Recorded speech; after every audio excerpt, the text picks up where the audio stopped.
The first time the female CEO visited her assistant's rural hometown, she noticed something strange. Every shop in town was named after his family surname. That made her start to wonder. The assistant who had worked by her side for 3 years might be a hidden heir to a wealthy family. You didn't tell me about all the family businesses, honey.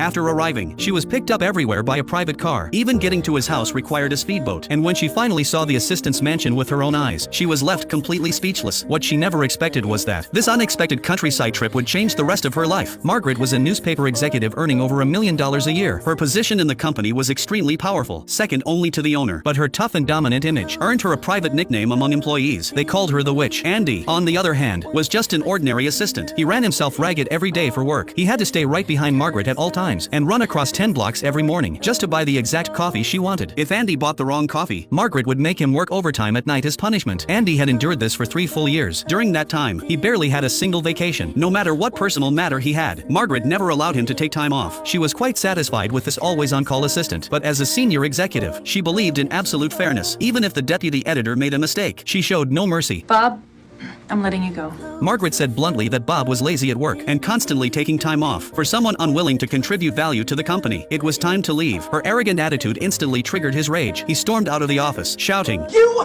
poisonous bitch!"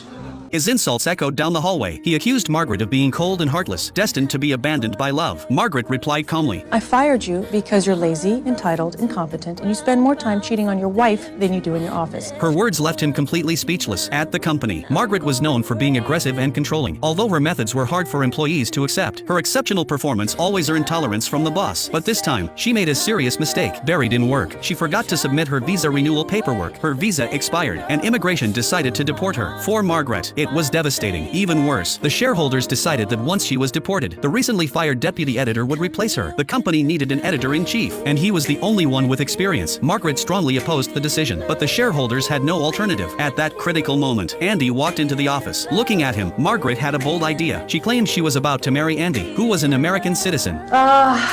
We're getting married. Who is getting married? You and I are getting married. The shareholders were shocked, but they congratulated her. As long as they registered the marriage quickly, Margaret could obtain legal status and remain in the United States. After leaving the office, Margaret immediately pulled Andy aside and explained the fake marriage plan. She practically ordered him to agree. The reason was simple. If she was deported, the deputy editor would fire Andy immediately. Andy was stunned. He had no romantic interest in Margaret, but thinking about the job he had sacrificed 3 years for, he reluctantly agreed. Once the required time passed, they could end the marriage immediately. They soon went to immigration to register the marriage. The officer instantly noticed they lacked any real chemistry. He warned them that marriage fraud for a green card was a serious crime, punishable by up to 5 years in prison and a fine of up to $250,000. Andy became extremely nervous. Margaret responded quickly. She said they were going to Andy's hometown that weekend to celebrate his grandmother's 90th birthday and announced the marriage to the family. After the tension eased, Andy gathered his courage and made up a romantic story. He said that after years of working overtime together, he had slowly fallen in love with Margaret. Their performance barely passed, but the officer warned them they would be interviewed separately in a week. Any false detail would result in prison. After leaving immigration, Andy felt deeply unbalanced. He believed he was taking a huge risk and deserved more in return. He demanded a promotion. Margaret had no choice but to compromise. She promised to promote him once the green card was secured, but Andy felt her attitude lacked sincerity, so he pushed further. Ask me nicely. Ask me nicely what? Ask me nicely to marry you.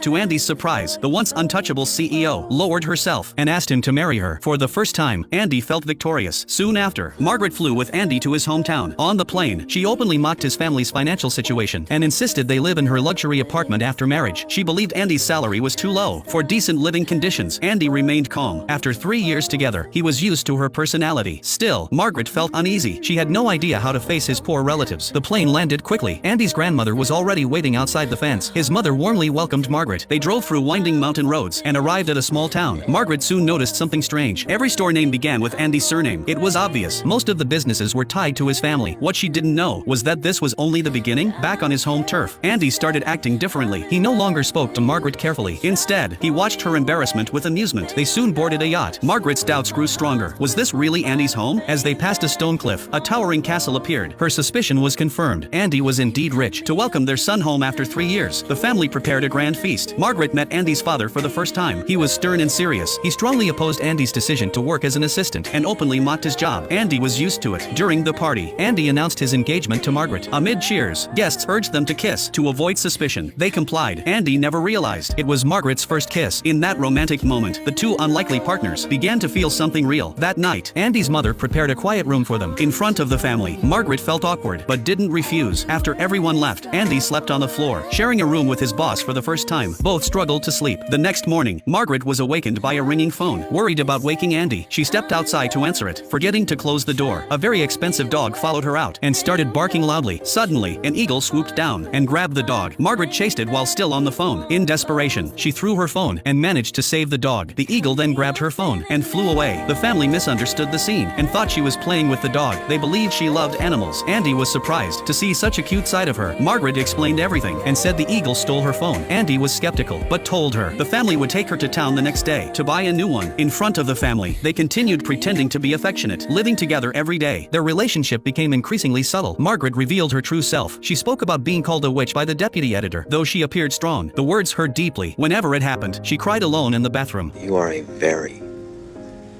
very beautiful woman.